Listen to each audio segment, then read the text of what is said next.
Blog Talk Radio.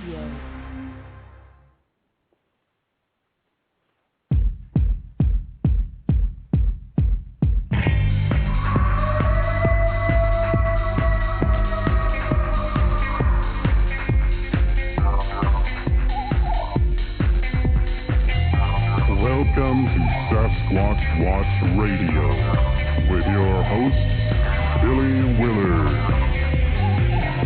and the Blog Squatcher. Strap in, hold on tight, get ready, because it is about to go down.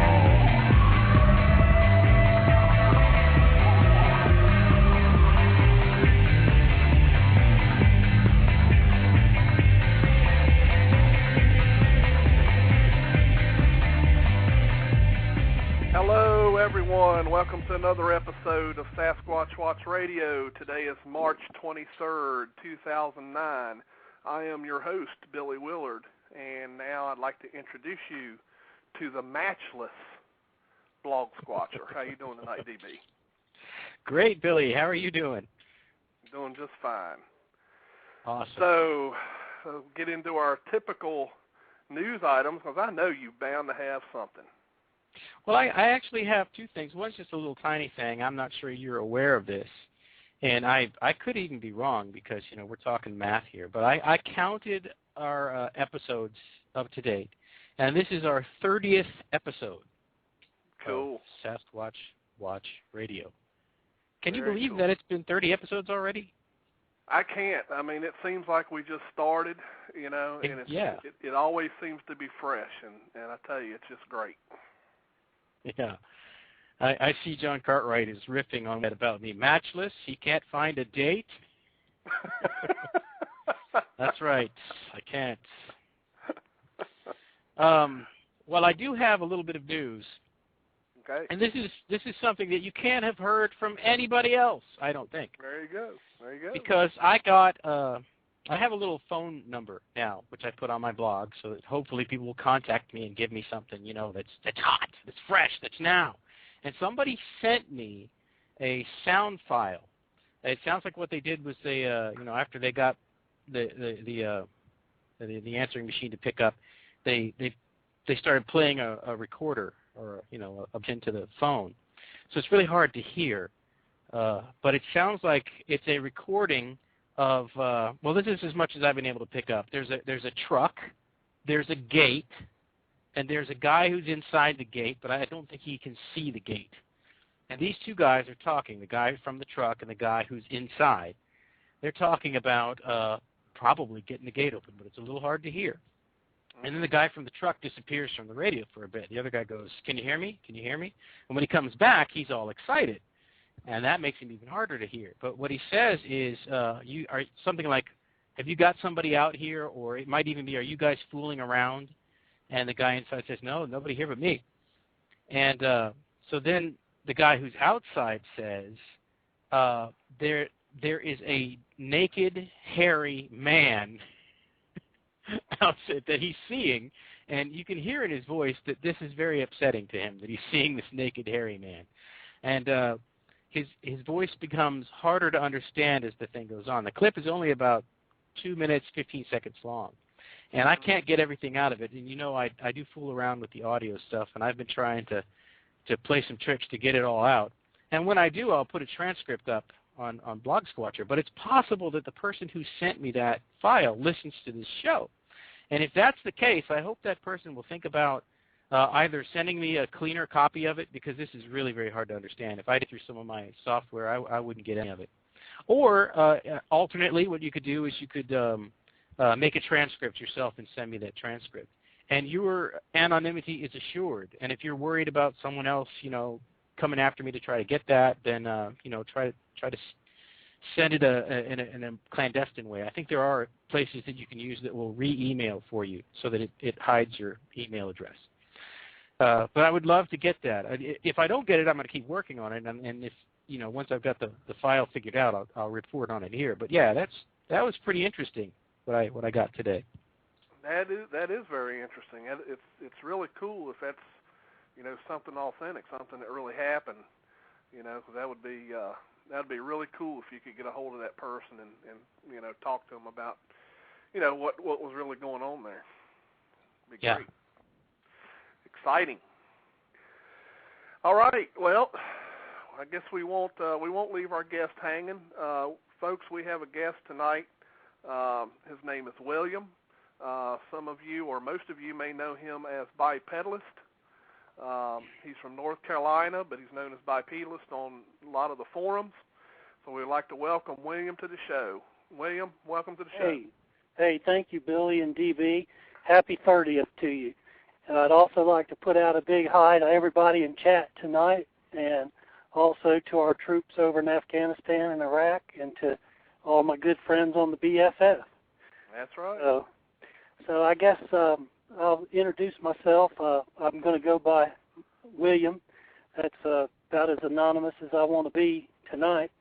And I've been a resident of Western North Carolina for some time and living in the same abode since the mid-'80s, and live in a sort of a rural woodland interface on the outskirts of a town. Mm-hmm. And I have been a volunteer in the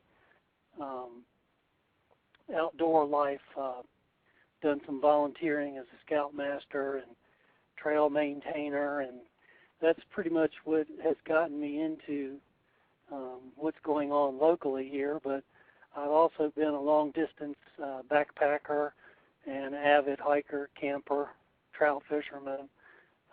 Not much on hunting, but enjoy the outdoors. So been having some interesting experiences that came about as a result of some volunteer treatment that I was doing for a forest locally. We've been under attack, the conifer trees in the Western North Carolina area with the hemlock, and I've been doing some volunteer treatment with certain kinds of chemicals at higher elevations. And it was on one of these trips in April of 2006 that I devoted several consecutive days of good weather after some good saturating rains, which is what you need in order to get these chemicals into the ground so that the trees can take them up, you know, efficiently. Mm-hmm. So on several of these trips up the mountain to the treatment plot that I had zeroed in on, it seemed to me like something was trailing ahead of me several mornings, and did not sound large. But what was very confusing is that when I come across things in the woods, usually I get a pretty good deal for ultimately what it is that's moving ahead of me, whether it's a squirrel, a rabbit, you know, some kind of bird, grouse, turkey, whatever. And this happened several consecutive mornings, and I never could get a feel for what was going on. Well, finally, there was a third event once I got to my plot on a different day at high altitude in a very vertical rock outcrop environment. I had something move off of a rock face quickly through the woods up and on steep slope away from me, and I couldn't really get a look at it, but it did not seem as small as these other things that had been sort of trailing ahead of me the other mornings. So it sort of shook me, because there really shouldn't have been anything in that particular area. It was so vertical that it was just one step below needing technical equipment to be up in that area. Mm-hmm. And I'm sort of a fool, so I was doing that treatment in there non-technically, but I'm very sure-footed. I'm not a mountain goat by any means, but I'm very confident of my footing in the mountains. But anyways, that got me to thinking that maybe something was sharing the woods with me in that particular environment. What really sealed the deal up in that area was on another morning, I came in after making some of these treatments, which is actually what you're doing. You're injecting this chemical into the soil whenever you can find soil in a rocky environment, which isn't so easy to do. But anyways, you're injecting this chemical, several inches into the ground in soil in a very with an injector. Came back another morning after having done a treatment in one particular area, and something had precision gouged out the chemical in one location, and it wasn't like a dog would do, where it would dig out a shallow bowl-like scoop, of earth. It was almost like something with a stick, or something, with a finger, or something with something sharp like a knife, had actually excised, the chemical out of the ground. And I will say that this stuff is pretty aromatic, and it would probably attract almost any kind of an animal. So I'm not saying that it was necessarily Bigfoot, but what I am saying is I was very bewildered about what could have uplifted that chemical like it did in that precise of a way. And so that was just an interesting aside that got me to thinking about some things, and I started wondering. I had already been researching Bigfoot for six or 8 months just on the internet, because I had been one of those fellows in the 50s, 60s, and 70s that had grown up around the California's Abominable Snowman and Argosy magazine and that kind of thing. So I started researching the internet on Bigfoot, and I really, the thought hadn't crossed my mind until that week of being out in the woods. The thought really didn't cross my mind, even though I knew there was a BFRO report of a local sighting. I had no earthly idea that there was anything to be concerned myself with, because I had trail maintained this property, which is fairly large, for 20 plus years. The one interesting thing about the property is that it has both high elevation and low elevation valley and watershed, and many connecting ridges. And furthermore, there was a closed watershed for many years, which was non-public, when there was a gravity water supply that was in use. The watershed is no longer non-public, but it's posted no hunting, no fishing, no trespassing, et cetera, And I was one of the few individuals for years that was known to be in that area for a purpose, and that was to meet state health guidelines in patrolling a watershed. And I was very familiar with undeveloped trails, animal trails, manways that we actually created for the purposes of doing the patrolling, as well as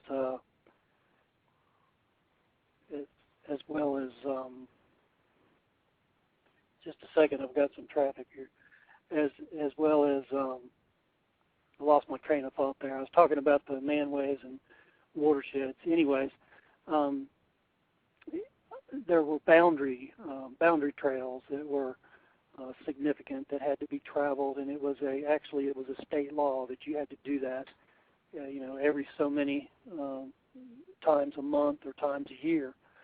So I was one of the persons that was trained to do that kind of thing, and I did that for many years without giving a second thought to anything other than the standard run-of-the-mill wildlife that might be in the western North Carolina area. And, we have plenty of turkey and bear and grouse, and, there's red-tailed hawk and many raccoons, skunks. Probably has been an occasional panther in the 25 years I've been around. I know I've sighted one on the Blue Ridge Parkway, so I wouldn't be surprised if in my dealings with this area that there hasn't been a stray one or two that's been on the property, but I have not seen any evidence of them. Right. But anyways, that was the preface to what got me started to start thinking about researching in that higher altitude area. What I did, I actually branched off out of that higher altitude rock outcrop and started exploring many of the gaps and ridges, and became interested in some tree formations where large dead locusts were propped between trees, perfectly balanced. I photographed several interlaced, interwoven, multiple tree trunks, such as a tripod tree trunk poplar with 6-10-foot branches that not only were woven through each possible way to put them through that tripod tree trunk, but they were also stacked very neatly, butt end to stick on stick. And the interesting thing also was that they did not seem to be the same type of tree. The branches seemed to be from different species of tree. And so I started photographing this kind of stuff in the woods, and was also becoming aware that there were just some very odd things that were going on in that particular patch of woods up high. And what I did is I thought to myself, well, if an animal was in that area of a gap or a ridge and used a rock outcrop, well, then it would definitely need to use water that was the most available water source. So I tracked the property and came across some interesting areas, and eventually reached a lower elevation valley where things really started to sort of pop. And what I mean by that is I was photographing more and more tripod-type formations, some of them very small. Some of them were actually laid out laterally on the surface of the ground in very complex geometric designs, such as equilateral triangles. I've got a good collection of photographs of those. And then I started doing some things. I started thinking that I might perhaps have company up in that area. And what I noticed is that anybody that's familiar with the woods knows there's a lot of shed poplar branches that die and are windblown and drop, and they tend to curl their bark and lose their bark very easily, and anybody could pick one up and think, well, somebody stripped this bark. Well, in fact, that's not the case. That's just the way those branches fall and curl. Well, I found this one particular branch which had been snapped, and the pieces of the two poplar pieces were, 6-7 feet from one another. And I picked that branch up and I reconfigured it and reformed it into a single branch, and I propped it up against a log, and I left. And within a week, I came back, and that poplar branch had been disassembled and had been perfectly balanced, the two halves, on that log. This interaction went on for probably 6 to 8 weeks, just back and forth. I'd pick it back up again, do something with it. Next thing I'd do is come back, and half of it would be hanging from a tree, and the other half would be pointing on top of the log in a certain direction, so on and so on. And that's when this is a fairly remote area. There might be an occasional person walking a dog in that area that has license, meaning that there's a significance for why they are in that area, but it is by no means a public area. Right. But anyways, are you still there? I'm still here. We're okay. glued. We're glued. But anyways, that really got me going. I mean, that was sort of a zinger, And then I started thinking about, well, I'll just establish a feeding station here, and I established a feeding station. And I started getting into the habit of really becoming intensely interested in this area, and I spent almost every evening up in there. And I wasn't just baiting, once a month. I was baiting, every other day, sometimes every day. And I started doing a lot of photography. I did a lot of photography, especially at dusk in that area. And I don't know what the association with anything is about what I'm about to say, but I was photographing things that I didn't understand, that I couldn't see, but I would take back and digitally, review it on the computer, and I would be picking up not just your typical orbs that you see at the birthday party, but I was picking up these elaborate ectomyths that had movement, that had jets of mist would be coming out of things like orbs, and just really bizarre stuff. I had in no way had ever had a paranormal bone in my body, and I actually looked at these things for quite a while, just scratching my head, and I really did have to seek other advice to have other people look at these and give me some assistance, because I really couldn't understand what it was that I was looking at. But actually, one of these ectomist type fog formations actually curled up and over the feeding basket the first night that I hung it. I could not see it until I developed the digital and got back and looked at it, and there's just no mistaking what you're looking at. It is a mist that is rising from under a 7-8 foot hung basket, curling up under the basket and over the lip of the basket. Now, I was a little bit spooked. And I thought, well, if this is unrelated to Bigfoot, it's a problem. If it's related to Bigfoot, it's a problem. Right. But it did not deter me. If anything, it made me more curious to explore. Are you still there, Billy? Yeah, I'm still here. Okay, I'm catching a lot of garbling on the internet, I guess. But anyways, it really sort of pumped me up, and I really more intensively investigated this area. One day I was in there, really the fall, winter of '06, and the spring of '07 and the summer of '07 is really where things started getting ramped up. I told you I started out April '06 with that treatment. It was in that period between, I would say, fall of '06, October of '06, I started that feeding station more towards the fall. And I actually started the feeding station at high elevation, and really it was too vertical. I couldn't get a feel for anything.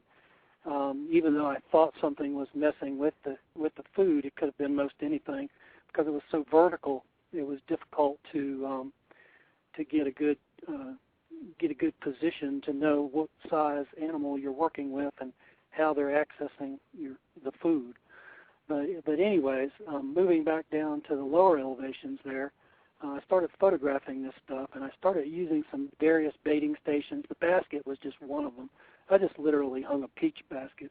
I also use available stumps, especially ones that are in the crotch of a tree, that are very small, that you can barely get your hand into.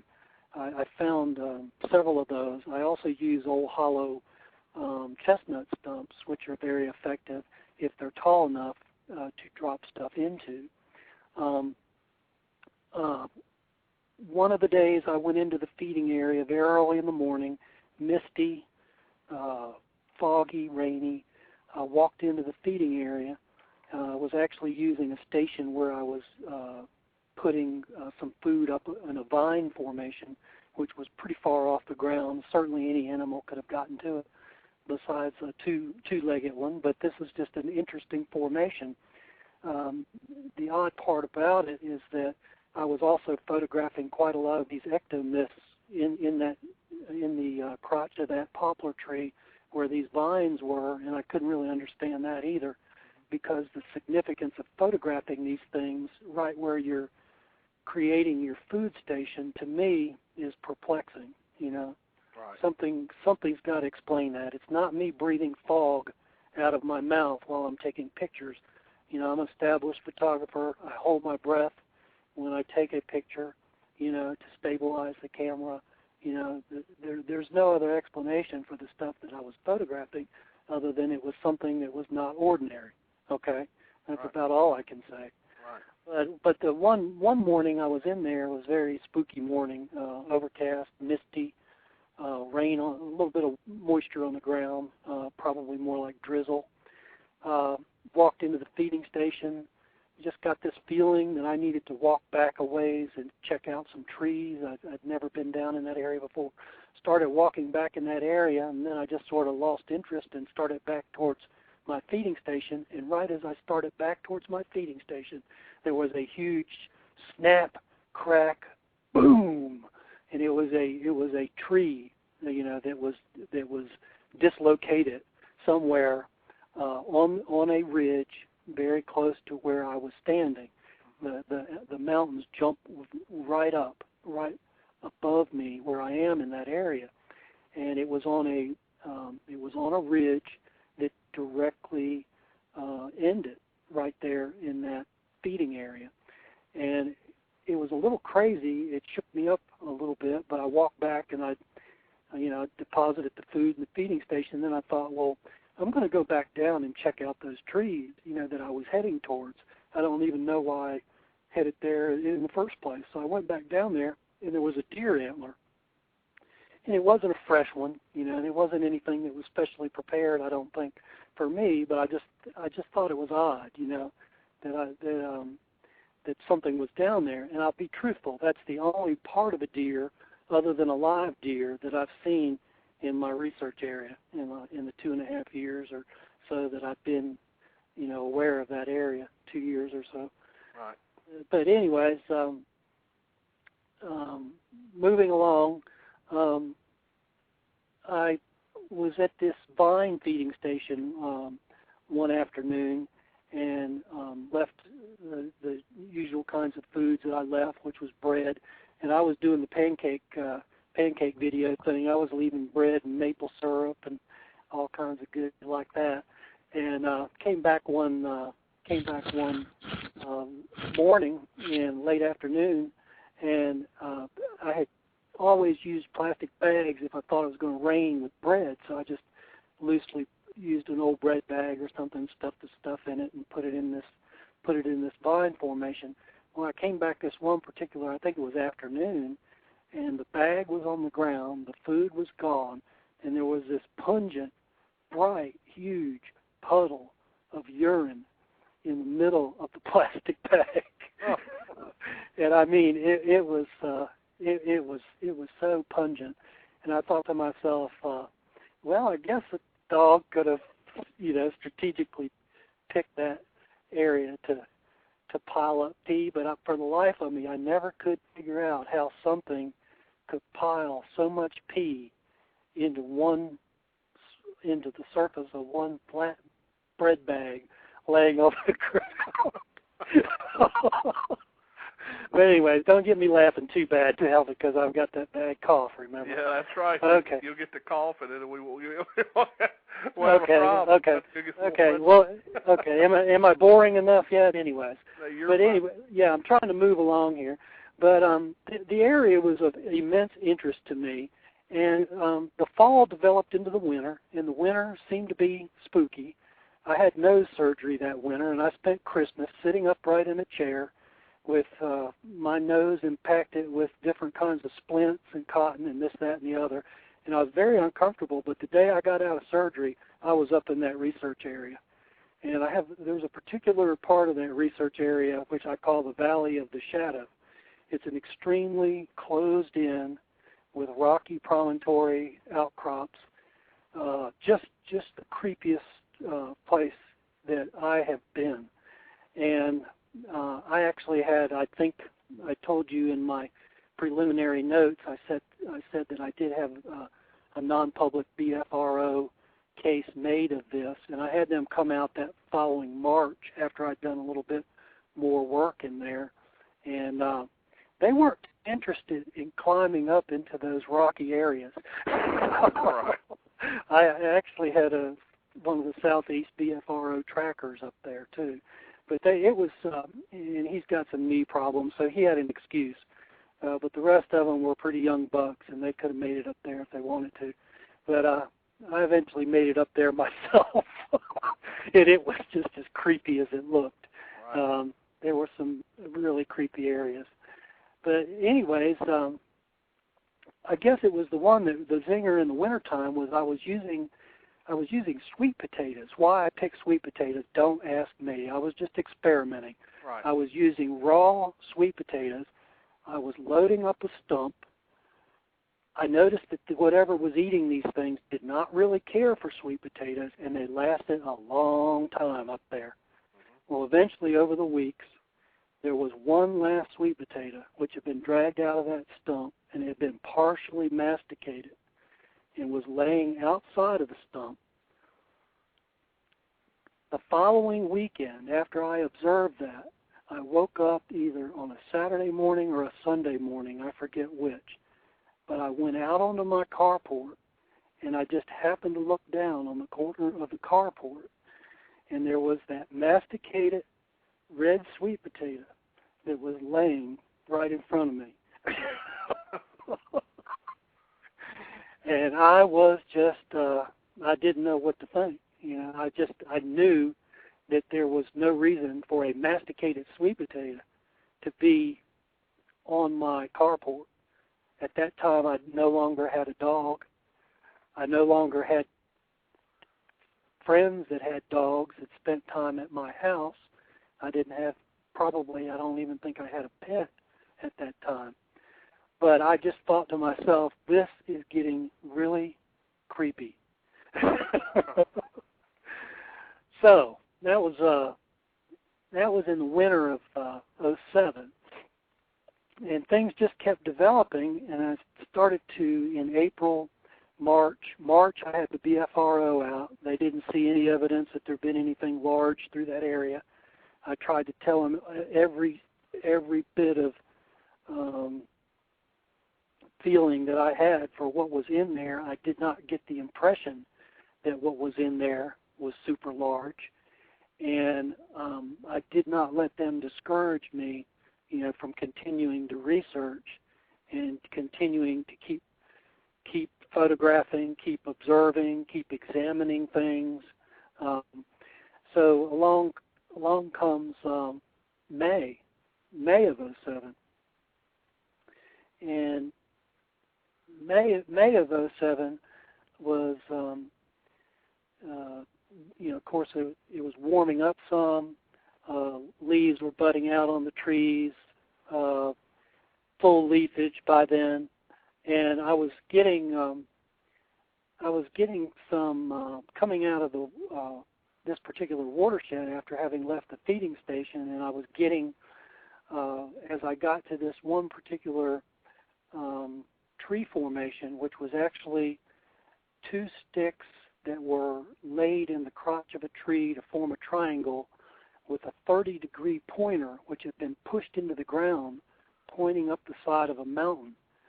And I was getting a lot of orbs and a ton of ectomyths with moving orbs and moving ectomyths photographing that particular tree formation. And I have no earthly idea why that is so. I have no idea. All I know is I've got some noteworthy photographs of that particular tree formation. I was heading back to the house after leaving the feeding station right at that tree formation. It was an overcast day. It was foggy. I had just been, I think, had taken an excursion and had been on the road for a long while. I'd come run in late in the afternoon. It was about seemingly getting ready to rain. It was sort of drizzly, misty, and overcast. And as I hit that tree formation, I had this clear-cut blast of monkey chatter that came off of that ridge, which that pointer pointed up to, that I had ever heard. And I had religiously taken a digital recorder with me almost every day into that area. That particular day, I come hopping out of the car, run up into the area, didn't have my recorder, and missed it. Missed the monkey chatter. Wow. And that's not the first thing that I've missed like that. Probably won't be the last, but when I leave my digital recorder now, it's usually because I'm just too lazy to pick it up, because I know that there's a good chance that I'm going to miss something if I don't take it with me. But anyways, that particular tree formation there was small. The pointer was not formed and not caused by a dead limb falling from the sky, because I actually got up enough courage after I had photographed the thing for months to actually examine it closely and to actually extricate it from the ground. It was pushed into the ground, it dried out, dry rotted, and it broke all to pieces when I pulled it out, but I was able to get enough of it out to be able to tell that it had been pushed into the ground on that angle. It had not fallen into the ground on an angle and then assumed, that position in wet earth. I've seen those kinds of tree pointers too, that will fall, from a tree. Right. But anyways, to me, I thought that was a significant marker. So what I did, I actually did a compass bearing and took the compass bearing from that pointer up the side of a mountain. I had run into earlier what I call it was probably like a deer scuff, whatever you call those things. Deer hunter would know what you call those, on a rhododendron. But it was odd in that there was a lot of excision on the bark of the rhododendron. Every one of the rhododendron branches had been snapped off on both sides except for one right angle branch at the top, and then the very top of the rhododendron, and this rhododendron was taller than me. It was about 9 foot tall. It was like a naked rhododendron that had all of these markings and toolings, and it didn't look like a human fingernail had dragged X's and stuff in it. It looked more like a nail, just like a penny nail, 10-penny nail, whatever you want to call it. But anyways, I drew this bearing, and it intersected right with that graffiti tree. Then above that graffiti tree was a large bow, and the strange thing about this bow was that the bow was a 30-foot tall sapling, and it looked like it was a hickory. And I had never seen a bowed hickory before, but it was a pretty spindly tree, and I can see where ice could have bowed it over. But the odd thing is that it was pinned, in some odd way to the ground. And I have never been able to figure out how that tree was actually pinned to the ground. I haven't really taken a shovel up there, and explored it, but I've been tempted to, because I could never really figure out how that tree that was that tall was bowed to the ground. But the significance of that pointer too is that it all was in conjunction with a rock formation and a cave, and also a spring that came out of the side of that mountain, and also with a developed trail that was not too far from there, which if these animals chose to use that, they certainly could have. But there are many ways of moving through the mountains without being on a developed trail in that particular area. But that's some of the preface. What I haven't really talked about much is some of the rocks, some of the feathers. I got the impression that I was having some stuff left in strategic locations, for me. That I've never really come across too many quartz tetrahedrons in the mountains. I guess they exist, but I was finding these things much too common, and they were right under my feet, and I was collecting them. And I think to this day I have something like 7 or 8 of these things. And I've never been able to really, might be able to find one in a creek bed occasionally or something, but, I've got a collection of these things. And I've also been, I think I've been gifted with some pretty nice looking turkey and grouse feathers. and very nice and clean, fresh ones. I think I've been gifted with a pine cone in an area where you couldn't find pine cones, you couldn't find pine trees, very distant pine trees, perhaps. Just some odd stuff. The kind of things that people hear about that you don't think much about. Right. And then one of the weirder situations I was confronted with was I actually was confronted with a box turtle that was put into I don't want to give away my location. The box turtle was really put into a most uncomfortable situation. And the most uncomfortable situation could have resulted in the death of the box turtle very easily.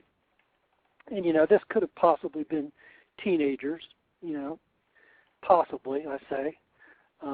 I think that particular summer, I do know that teenagers were around that area. But it was a situation where that turtle, if it had been put there, wouldn't have lasted there for probably more than 15 or 20 minutes.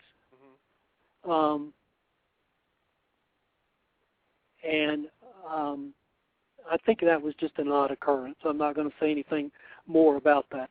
Right. You still there, Billy? Yep, I'm still here. I hope that's not my phone going to kick out on me. But anyway, okay. I heard a tone. But anyways, that's some of the preface up into the time when I was starting to notice that in May and June of 2007, after that sweet potato incident, I started becoming very aware that I was having visitors that were descending the backside of a mountain. We were becoming pretty drought-stricken by May and June of 2007, and I don't think it was until June the 10th of 2007 until we really got a shower that spring and early summer, and it was really, really bad. And you could hear anything that was walking through the woods for a very long distance away. And I was becoming aware in the evenings that I was having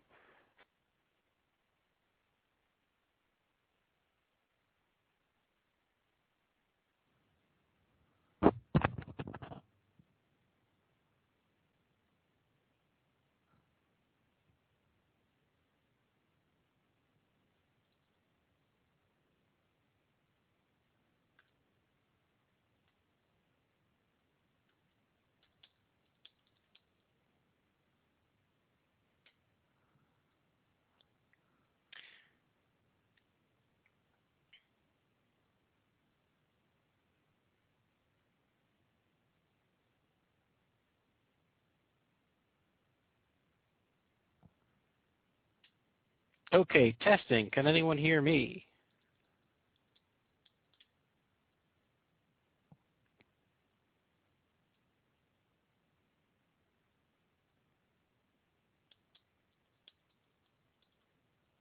If you're hearing typing, then you might be hearing me. Can anybody hear my voice?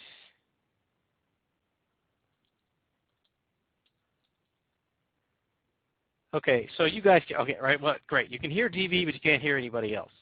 And the only thing I can do is entertain you by sharing some inanities with you. But I did have a couple of thoughts.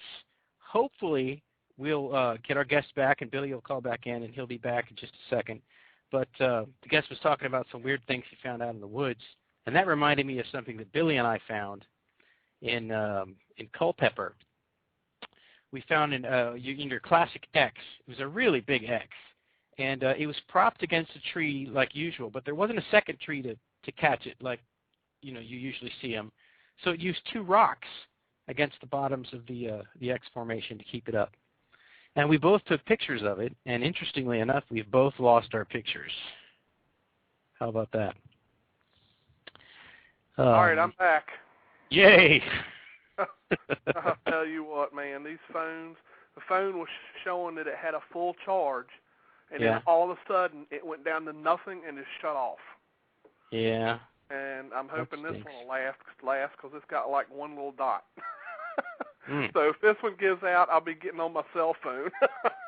Great. Well, do you have to call our guest back? Yeah, I'm going to have to call him back. So if you want to keep on talking there, I will get him back on. All right. Well, what else can I talk about? Let's see. We do have a couple of questions that hopefully we'll be able to ask the guests, so I know about that. These are the two that I have. Slam360 wanted to know if he has a website with the pictures up, and Red Rat Snake wanted him to talk about being poked in the back. So when he comes back, we'll ask him about those two questions. And if anybody else has any more questions, please type them in all caps and all that. And Slam says, play some sax for us. I can't play the saxophone. I used to play the trombone in junior high, but I just don't see I don't see that helping us here. Yeah. So, yeah, Jordan, why don't you call in and play us the harmonica during the break? This would be a commercial break if we had any commercials. Yeah, John Cartwright is really eager to hear about William getting poked. Yeah. Yeah, you would be, JC. You would be. Yeah, okay. Geez. If only I did something like run a blog that had Bigfoot stuff all over it. I could think of something to say. Oh, hey, I do. But, yeah, I've been running an interview, so I don't have anything good. Okay. He's back. William also has a low battery, so he's running to his house to call the show. Okay. He was on his cell phone, and it was given out on him, too. So that's funny. Technical difficulties. That's right. Phones just don't. I tell you, these Panasonic phones just make me mad. That's right, Panasonic. Well, you know, those batteries, they don't last forever. I've had to replace my batteries many times. Right. But now that I'm on this Skype phone, I don't have that problem anymore. Now I just have the problem that Skype and Blog Talk don't get along very well. That's right. Which is a bigger problem, really. That's right. But all right, folks. Well, while we're waiting, if anyone does want to call in. Well, there is a question here, and I think you and I should address it. Long Island Yeti wants to know why JC is under the delusion that he is the greatest Bigfooter in the world, and what can we do about it? Well, I guess, DB, I think didn't you have a solution for that? If I did, I can't remember what it was. You know what he says? He says, I am the best because I have found as much evidence as any of you have. Nothing. All right, well, how do I answer that? I mean, I can't really, I've found footprints, but again, he's right in a way. I mean, that's all I got. So, unfortunately, and he is going to be wearing his shirt to the Ohio conference. I know that for a fact. That's you do know that he made a shirt up that says he's the world's greatest Bigfoot hunter. Yeah, I saw that. Yeah. So he will be wearing that shirt. You can bet. That'll be great. It'll be some comedy relief. I'm sure Don will make it a point to point him out at the conference, and that should be pretty funny. So anyway, well, let's see. While we're waiting on our caller to come back, I know you've collected a few questions. Yeah, we got a couple. I've seen a few questions coming. One thing's for sure, he was definitely prepared to tell us about what he's been working on and what he's doing. So he's been doing a fine job with that, and I've just been laying back and listening. Yeah, he's got a command of what he wants to talk about, and is doing a great job.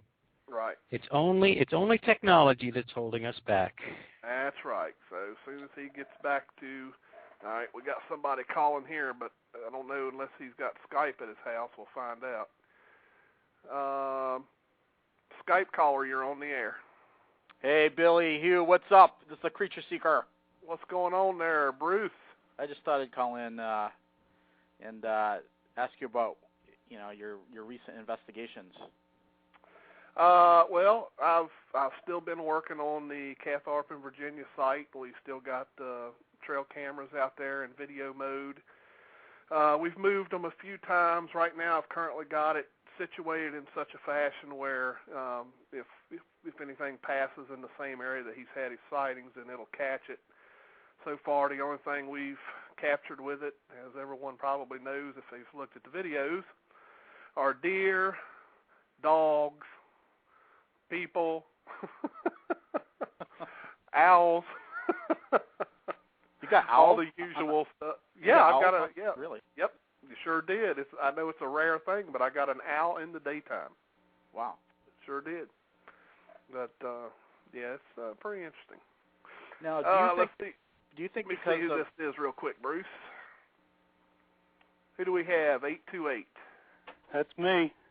Okay, William is back. All right, I'll let you guys go. Okay, Bruce.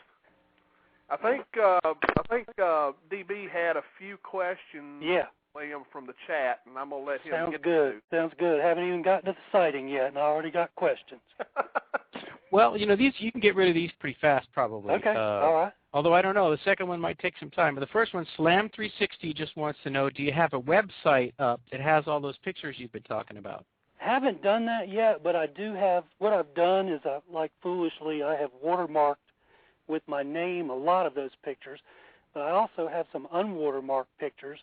But I'm trying to do a Picasa 2 anonymous site, and when I get that set up, I'll certainly let him know if he can leave me my email, by the way, is colony7302@mypax.net.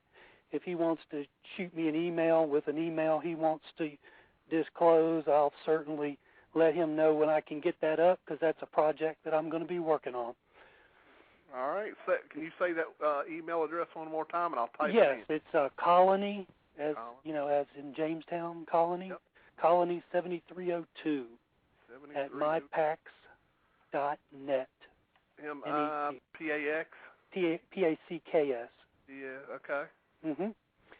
M-I or M-Y? M-Y, yeah. Okay. mypax.com? Right. Got it. I just posted it in the... Wait, I thought you said .net. .net, you're right. Oh, .net. .net. .net. Sorry. You get them confused too. Yeah, I know. Hey, I got the BFRO site confused in front of Matt Moneymaker one time. You would be surprised at his response, I guess, huh? Maybe we wouldn't. Yeah, well, he sort of it's tore. It's possible into, we wouldn't be surprised. Yeah, he sort of tore into me. Yeah. With somebody else present as well. So. That is so surprising. I am shocked. Right. Mm-hmm. Well, the second question was Red Rat Snake asks if you'll talk about being poked in the back. And if that's something that comes after your sighting, maybe you can bring it up afterwards. Or okay. If it's sure. Yeah. I was moving pretty rapidly towards the sighting. I don't want to move too rapidly. It's an hour-and-a-half show. Oh, hell, you're busy. I tell you what, you've already ate up an hour, so you're doing fine. Okay, I'll move along then. But anyways, coming on to that scene where I was aware that I was having heavy bipedal movement come down the mountain at night, usually after dark. I had occasionally heard maybe 5 p.m. in the summer, 6, maybe sometimes 7 p.m., some movement that sounded suspicious. The heavier movements were clearly heard at night. I clearly heard one of these animals hit the deck one night, and you know when a raccoon hits the deck and when something that bipedal that is fairly heavy hits the deck. And this was something that was bipedal and fairly heavy, hit the deck. There's some pretty steep mountains around here, one of which is in my backyard. I built a trail up it, so I know. But anyways, I became aware that these things were nearby, so I eventually lost a lot of interest in my research area, which was further away from my home, and I actually moved the darn feeding station to my home, which in retrospect I wouldn't really advise for anyone that wants to get any rest from that point forward. but I became aware of these animals, and the way I became mostly aware of them is not just bipedally, but in hearing the movement during this drought. But I also have an elevated back porch where I am now, and I see across a ravine and a stream, and I see, 35, 40 foot out to maybe 100 to 200 feet out into the side of this mountain. And it's mostly rhododendron cover with trails and openings. So I became aware that there were green eyes that were in pairs that seemed to be moving back and forth as if on a shoulder or a head, and also blinking. And they were like, right straight across from me as I sit on the porch looking straight out. At first, I just spent days and nights and weeks just looking and observing and listening, and not really trying to make any sounds. I just would assume the same position in the same chair so that I was oriented towards where I was observing these green eyes at night. And I would just sit there and I would listen and I would observe. And there became a situation where I was using a feeding station, but I never was convinced, and I never confirmed, and I never had any evidence that anything other than raccoons would use the station. However, there were evenings when I was out when the raccoons were out, and I knew where the raccoons were, but I had something pacing 40 or so yards in the distance on two legs, pacing outside of the perimeter of the food, away from the raccoons. And that really shook me up a little bit, because I was off the porch that night and I was closer to the ground. And so I had a really good listen to that. I wasn't that far away myself. And I became more convinced that I was sharing property with something that I wasn't really clear, what the identity of it was. So started also hearing things outside of my bedroom window. I was having a lot of the typical things that people hear that complain about Bigfoot visits, loud slaps against the side of the house that will wake you bolt upright in the middle of the night.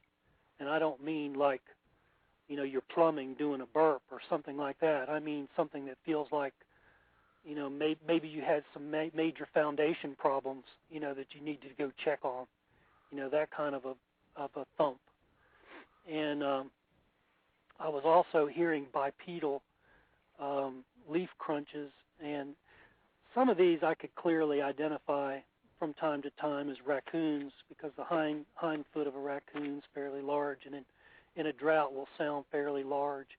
But then I was also getting, I had at least 3 heavy footfalls outside of the bedroom, and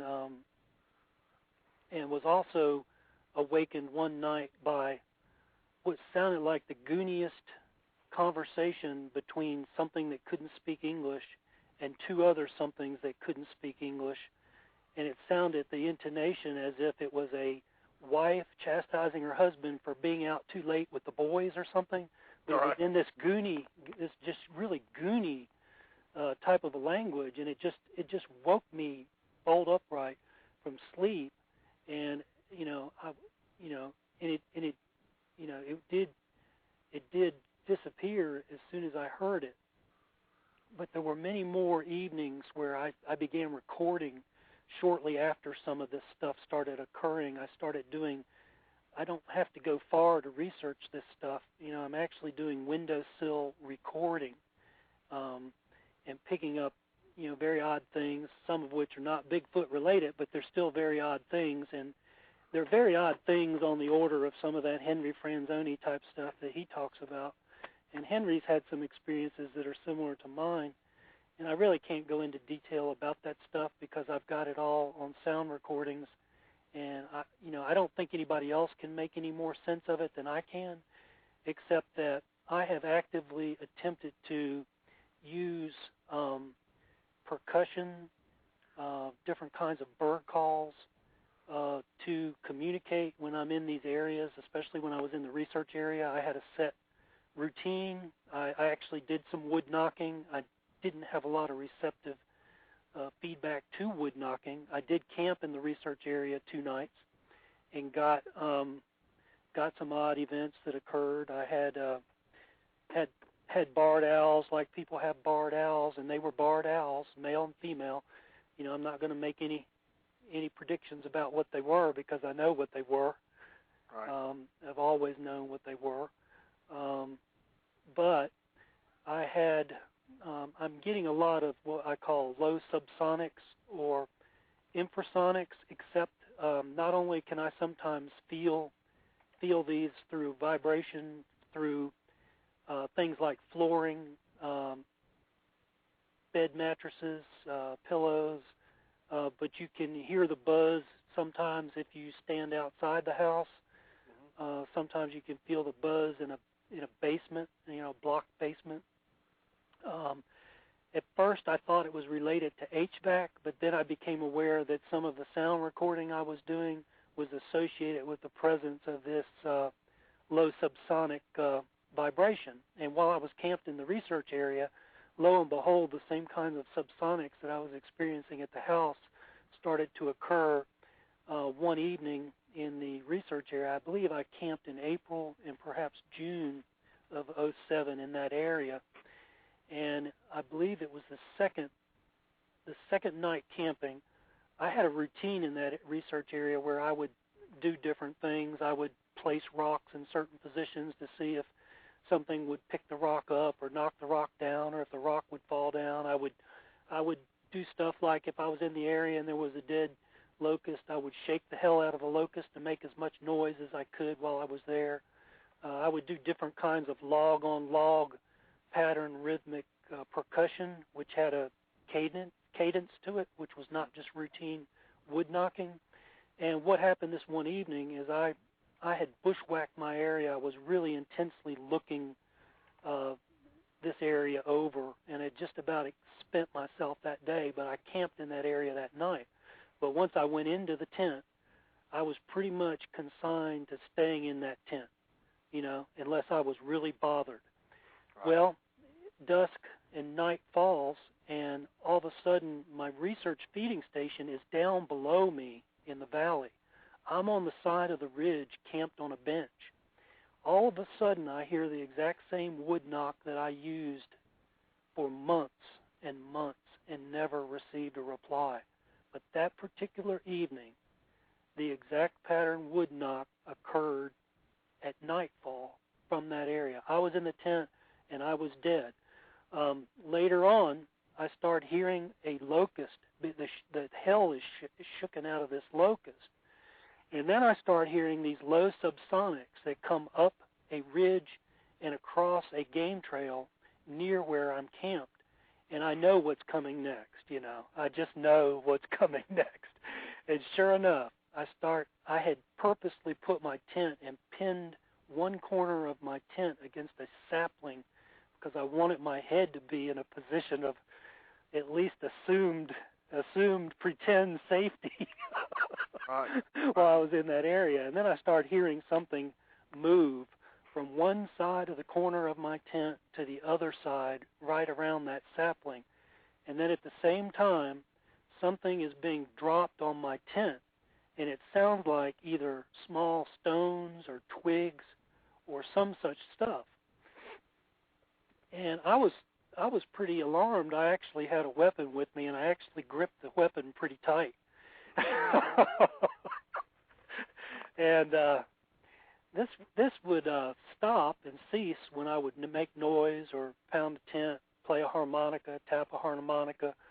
I would flash a light, or and it would stop for 5 minutes. And then here it comes again, the same pattern, stuff dropping on the tent. And this went on 3 or 4 times, and finally I figured, well, I'm not going to get any rest in here, and I'm getting really pissed because this thing is really near my head.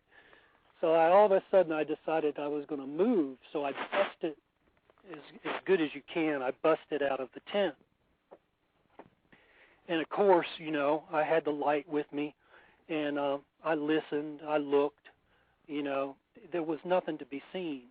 But whatever that was advertised itself well in advance before it reached my tent. And those are the kind of experiences that I had been having. And, you know, you can attribute it to Bigfoot or whatever. I don't know, you know, exactly what it is, but I do know that I was visited by at least 3 green-eyed bipedals that were in the 4.5 to 6 foot range on July the 8th of 2007. I had actually set up a plan probably had the plan thought out for many days in advance before I actually put it into effect.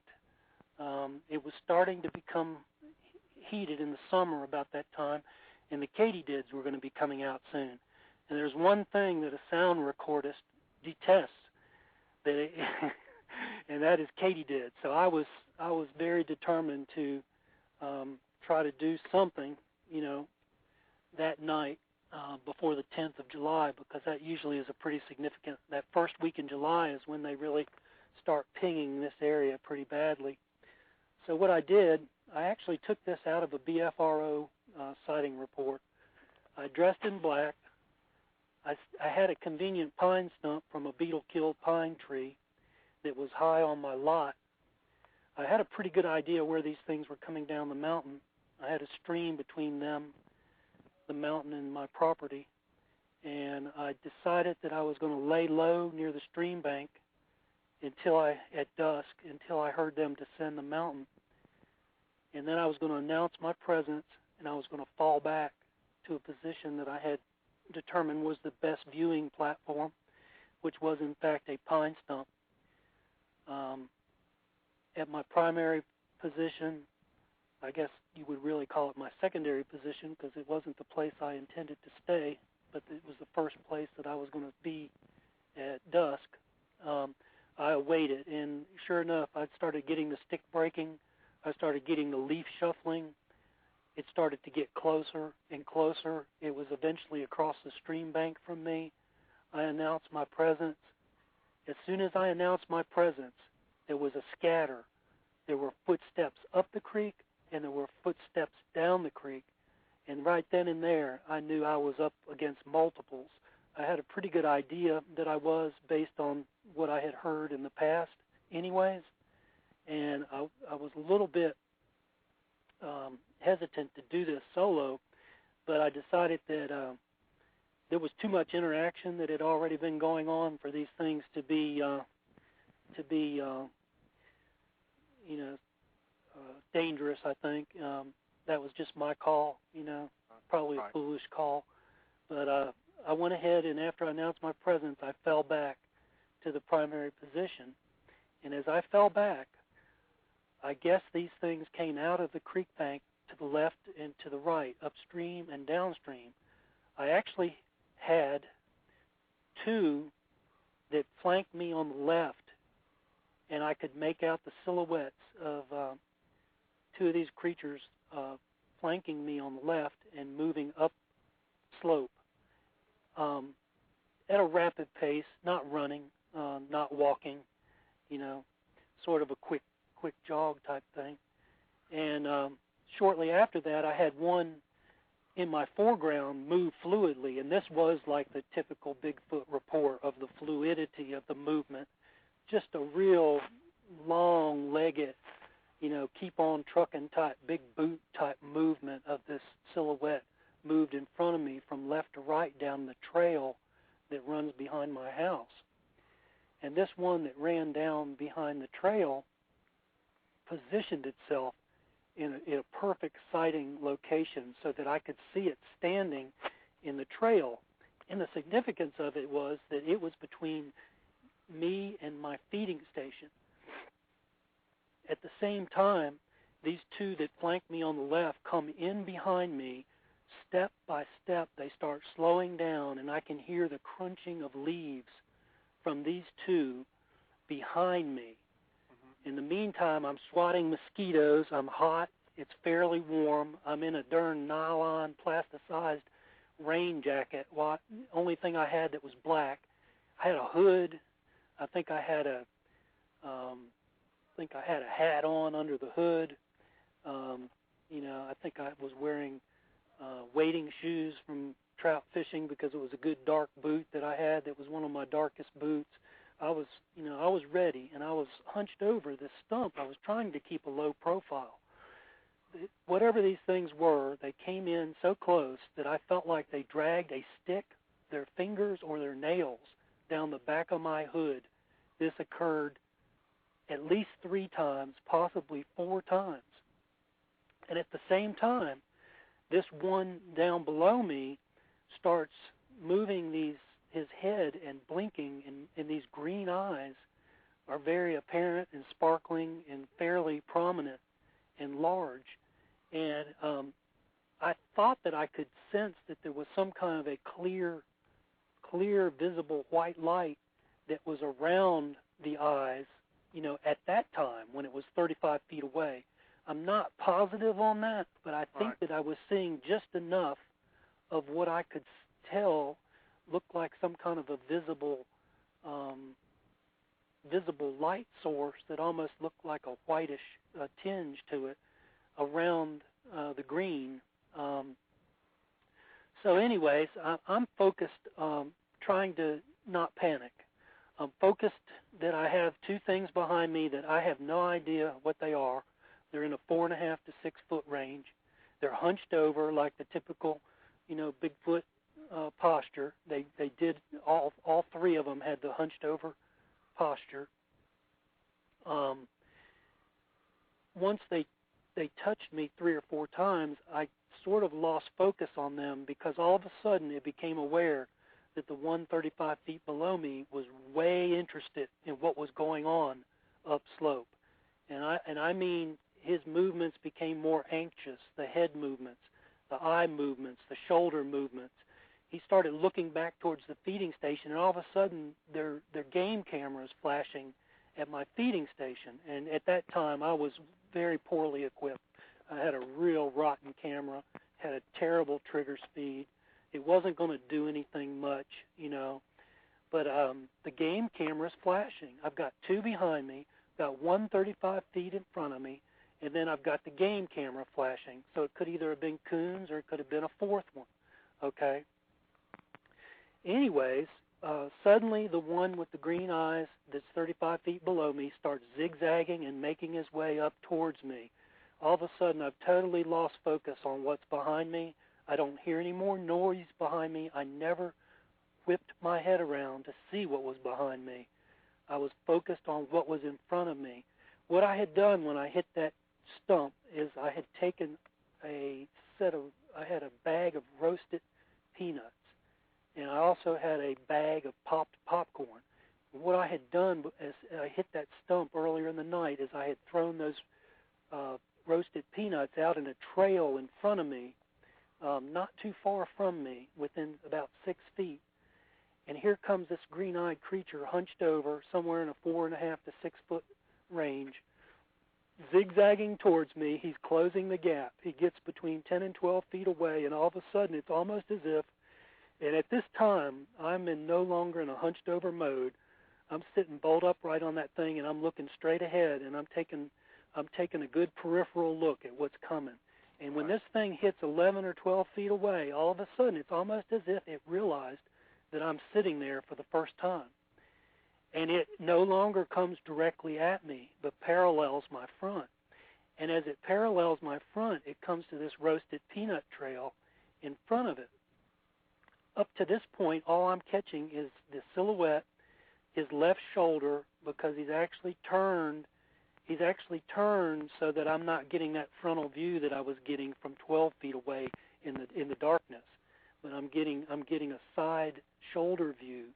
All of a sudden, he hits this peanut trail, and 2 cones of white light, which were not extremely bright, but were bright enough for it to, in a hunched-over mode, in that 4.5 to 6 foot range, to illuminate the ground in front of it. It stops, illuminates the ground. I'd say 20 seconds, no more than 30 seconds.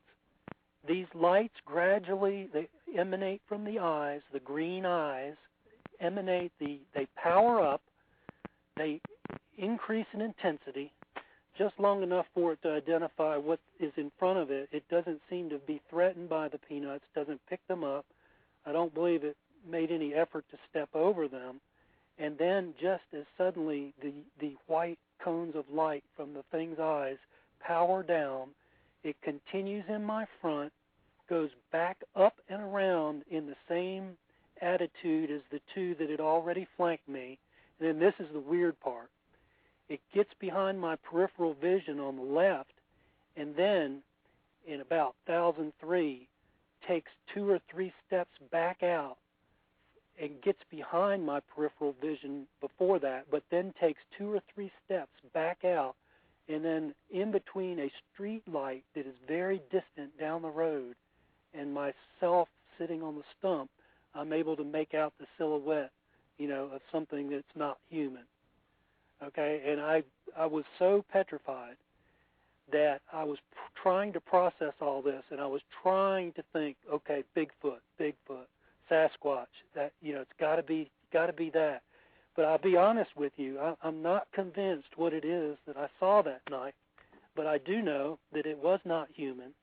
I do know that it's something that is aware of my presence in this locale.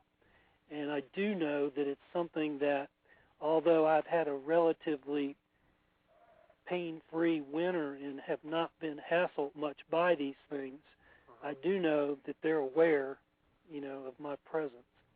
And I do know that they are an intelligent entity and that they are, in some cases, interested in interacting with people. And if you would like for me to save that for another show, I'd be happy to do that.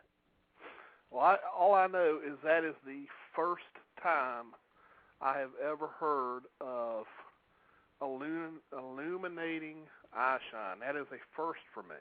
Well, and I was very careful to attend directly to what was happening. And the oddest part about this is that one of the friendliest BFRO operatives that really walked me through a lot of what I experienced in terms of preparing me for what I might experience actually mentioned to me in her communications to me about the red eyes, and that many people that experienced and witnessed Bigfoot with red eyes were able to actually exclaim that they saw this powering up and powering down element to the intensity of their eye shine.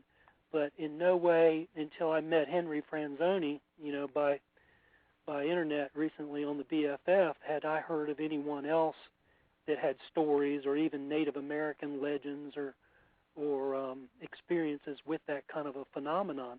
What I will say is this, and you can think about this a little bit. The Cherokee Little People, the Nunahi, have frequently been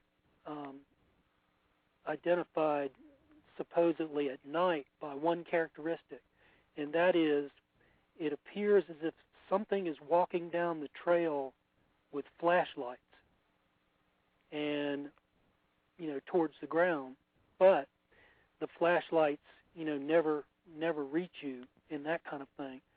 And I have to imagine that because these were not the huge Pacific Northwest 7 to 10, 12-foot variety Sasquatch type animal, that perhaps there might be another bipedal hominid non-human that coexists, at least in the western North Carolina area. Yeah, with Sasquatch. I mean, I have to, as an intelligent person, process that, and I cannot discount that possibility. Unfortunately, this was a nighttime sighting, but fortunately, I had enough foresight to think that I could actually, precipitate an encounter, and I really had knowledge that I was going to run into multiples, and I was really very fearful about trying to set up a filming situation because I did not know what a flash might do particularly, and I had no equipment at that time, had no infrared. Just barely was starting to purchase my sound recorders that were USB ready, that kind of thing. And, had the whole thing come down at a different time in my stage of preparation, who's to say? I might have had $1 million shot. But that's not the way it came down, and that's not the way I readied myself for it to come down. Right. And I think that I was trying to maximize my opportunity for an encounter. And I think the way I did it was good.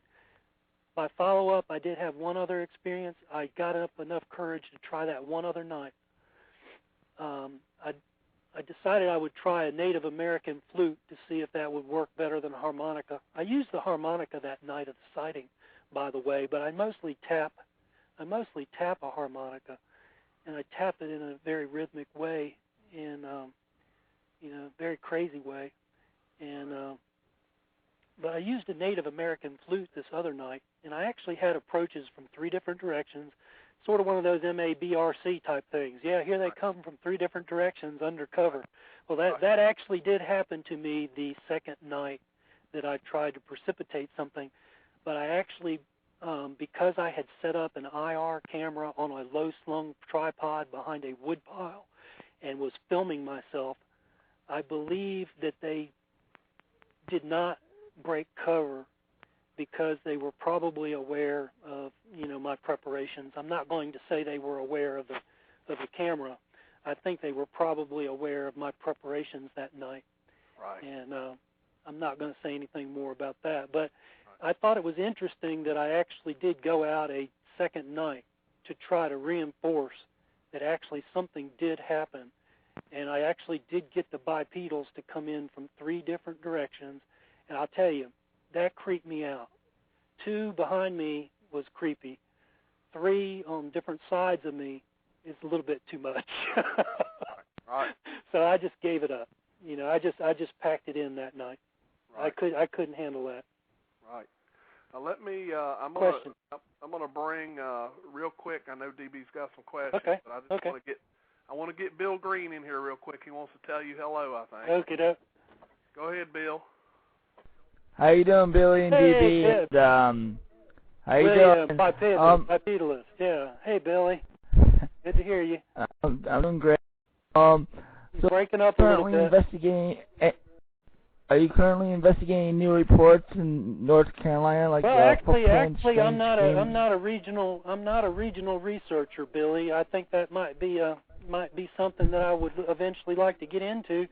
But actually, in the days since my primary activity, I've actually had less time to do research. I don't have my summers as free as they used to be, and if it weren't for that free summer of '07, I don't really.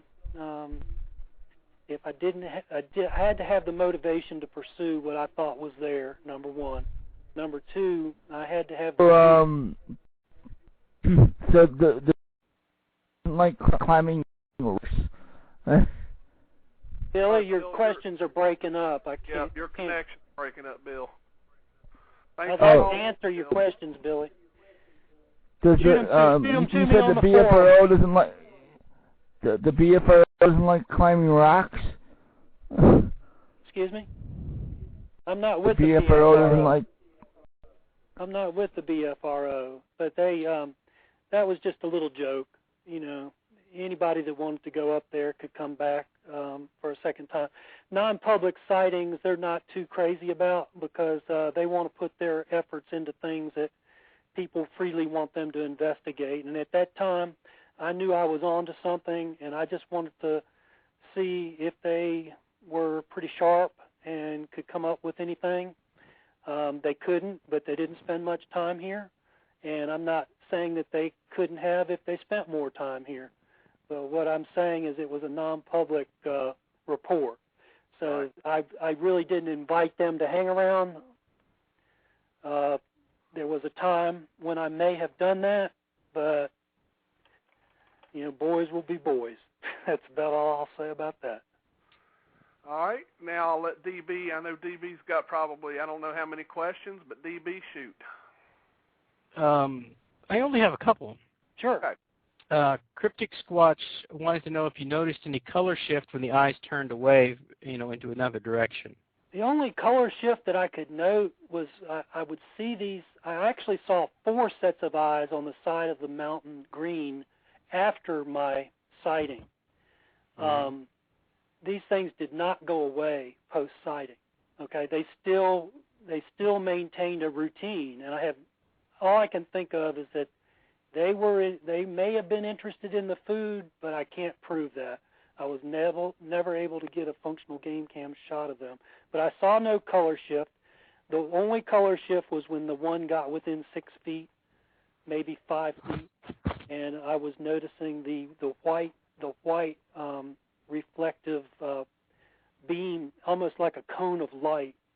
And there was some street lamps distant. Not enough to create a situation where you would get any kind of real eye shine response or red eye or anything like that. I did have a neighbor that had some lights across the street on, but they were cutting across higher into the trees. It's a partially wooded lot, partially open, and luckily that night, the creature that was 35 feet away, I had a full-on view of. So that was very fortunate. Wow. So no color shift, just solid green, never anything but green until it got closer. Then I got the white eye beams because of curiosity or an intense interest or threat. And I only felt the eye beams came on because the animal felt as if there was some threat or something that was so unusual. And I'm not going to say the thing hadn't seen peanuts before, because I had been using those at feeding stations, at various places. But who knows? Maybe it was a threat display. Who is really to know? But 20 seconds worth, and then possibly seeing them in a distant dim white around them at one time, and that was not real clear, But the eye beams were very clear at 5 feet. Right. Now, have you ever seen night vision binoculars or goggles? Yes, I actually ruined a good first-generation night vision binocular. So you're you know what that color looks like. Do their eyes look like that color? Yeah, they're very much I'll say a day glow green. I won't say lime green, but I'll say they were a very dark, penetrating, electric green, very bright. Now, what makes you rule out that it could have been? Well, I just got some kind of a British lady talking, but I think I'm still on. That's great. What rules out they could have been what? That they could have been, say, people using night vision goggles. What led you to that out? Couldn't have been, because number one, you wouldn't have had 4 of them. Number 2, the eyeballs were set in the head. Even from a distance, you could tell that they were moving and blinking as sets of eyes. Shoulders on heads, blinking and heads moving. Sometimes seeing the head in profile and being able to see the glittering and the blinking and the glowing, sparkling, almost a sparkly, very sparkly type of green, but not the sparkly type like you're talking about night vision, not that kind of sparkle. All right, before, let me say this real quick because we've got about a minute left. All righty. We can go into archive if we want to, but I just want to say this while we're live on the air. All righty. Next week we're going to have a fellow as Elusive One. He's with the Minnesota Bigfoot Research Team. We will have him on the show next week, so everybody tune in next week to hear what's going on up in Minnesota. Okay, now we can continue. Okay, questions? Well, those are the questions that I had. Master KB asks if the green color was like a red tide, which I'm not familiar with. Red tide? Oh, I think he's talking about a movie. It wasn't Red Tide a movie? I don't think I saw that aspect of that movie. If I saw the movie, if you could elaborate, I could perhaps respond in a different forum, maybe. Yeah. One time, and this happened while Billy and our buddy Tom was there too. There's this place in Culpeper that we hung out in quite a bit. And once Tom and Billy took off from a place where we were camping, which no one had camped in for years and years, and I just happened to be looking down into the woods in the direction that they went. There was another fellow there. He was also looking that direction for no good reason. That's just the way we were facing, and we were talking. And we suddenly saw a dull white light fire up. Whoa. And then it's like somebody was running, but the running was very strange to us. It's like a loping gait. And and did you see any kind of a beam, though? Was it like that's what I was going to say. I didn't see what you would call a beam, but it did give off a dull light that you could see reflecting off of the trees that it was very close to. Reflecting off the trees. That would make sense. This was bright enough, I think it's bright enough to reflect off something nearby. I do. Right. It wasn't like a flashlight where you send out a really strong beam that goes far. This was a very weak beam that just would light up whatever it was really close to. Yes, and these were weak he and I beams. looked at it. We thought, could that possibly be, we only saw one, but we were perpendicular to it. Were we looking at eye shine from the side? These were weak beams. It's almost like looking at one of those old banker's lamps shining down on a living room floor with somebody with cigarette smoke underneath the lamp, and just very filtered smoke, not real dense smoke, but just a little bit of a beam, not real bright, but bright enough, to like have a little lamp with a lamp, and the cones were almost like a lampshade type effect. It was that kind of effect. The cones were individual from each eye, but they did illuminate in the same way, and it was not bright. Yeah. Of course, we have absolutely no explanation for how that's even possible. Well, I know we don't know, but I know what I saw, and I know that I wasn't drinking. I didn't do drugs that summer. Don't do drugs any summer, any day. And I'm pretty confident in my observation skills because I had spent a long time carefully examining a large piece of property. And I still, to this day, until we had a major ice storm and a wind event that just totally destroyed my research area where you can barely walk over and through it any longer, I was very tuned to everything that was in that area and where it was and what was different. DB, did you see Kite Squatch's question? I do see one. He says, have you had any Bigfoot groups other than the BFRO investigate the area? No, at that time, it was early on in my knowledge of Bigfoot and even in my research of Bigfoot, and that was just the first organization that I was aware of. I really wasn't even aware of other organizations, I don't believe, when I contacted BFRO. And, that was sad, in retrospect.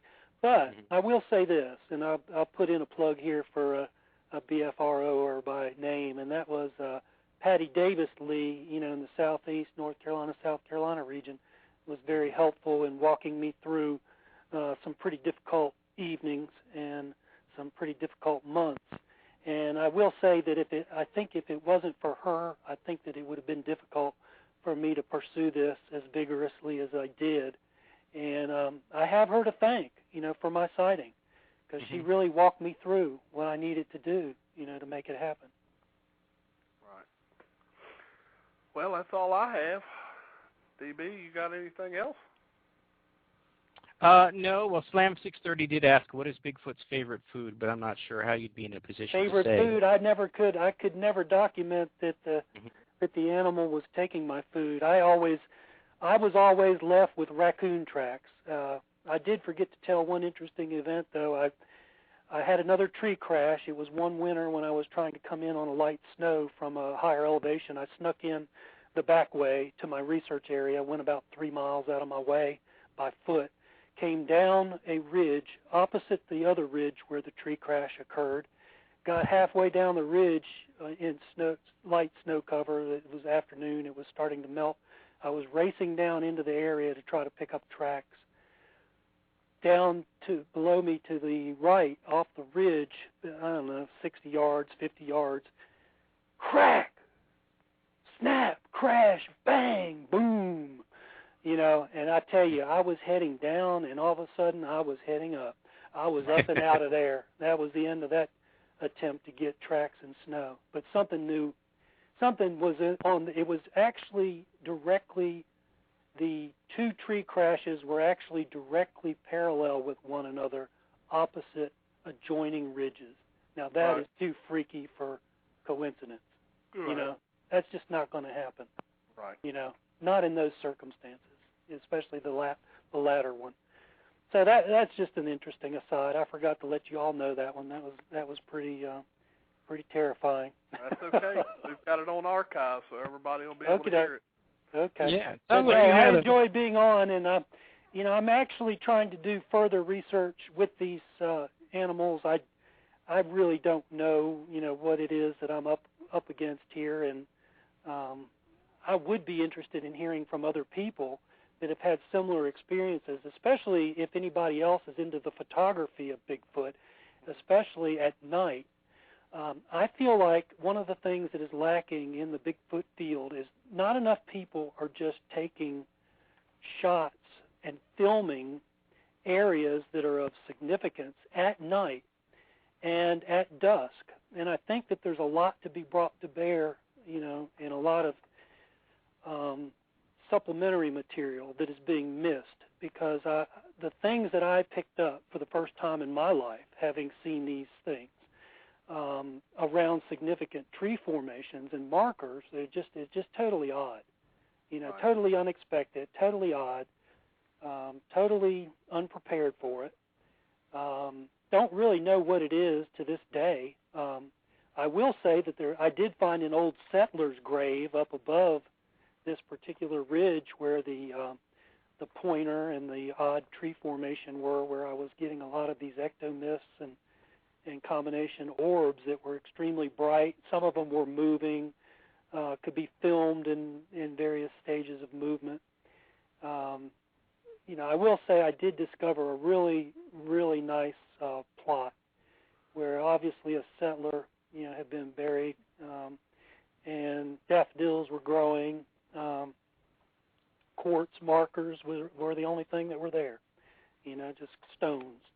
Right. And I don't have any idea if any of this activity has anything to do with that. I don't know anything about that field.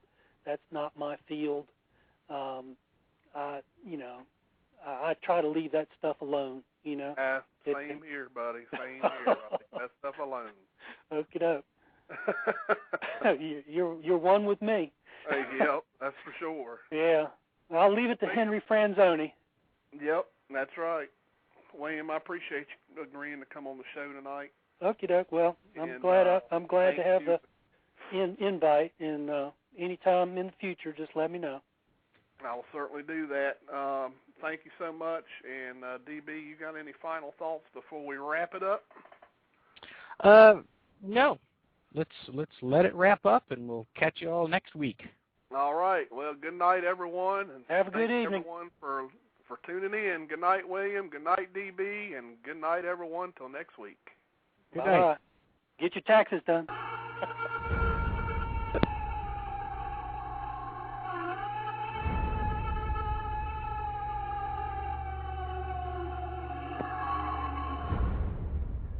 A legend silently stalks the forest around the world, leaving giant man-like footprints in its wake. Skeptics scoff, while the true believers search for the answers, and those who have seen it will never forget.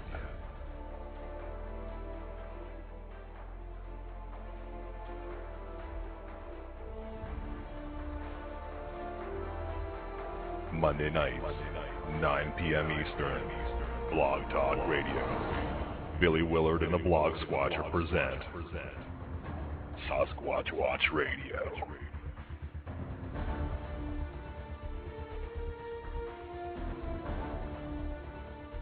Your hosts, Billy Willard and Dee Donlin, bring you 60 minutes of the latest news and information, newly discovered evidence, and interviews with those searching for the truth, and those who have seen it.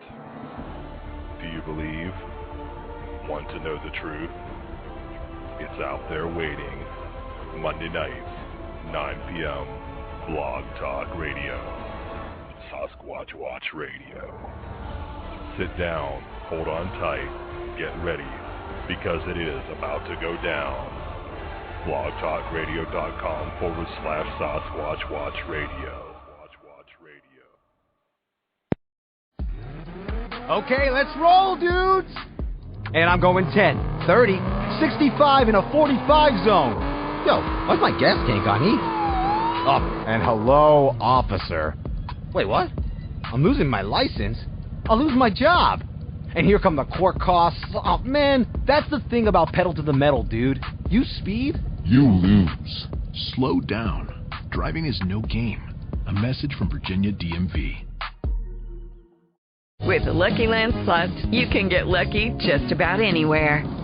This is your captain speaking. We've got clear runway and the weather's fine, but we're just going to circle up here a while and get lucky. No, nothing like that. It's just these cash prizes add up quick. So I suggest you sit back, keep your tray table upright, and start getting lucky. Play for free at LuckyLandSlots.com. Are you feeling lucky? No purchase necessary. Void where prohibited by law. 18+ terms and conditions apply. See website for details.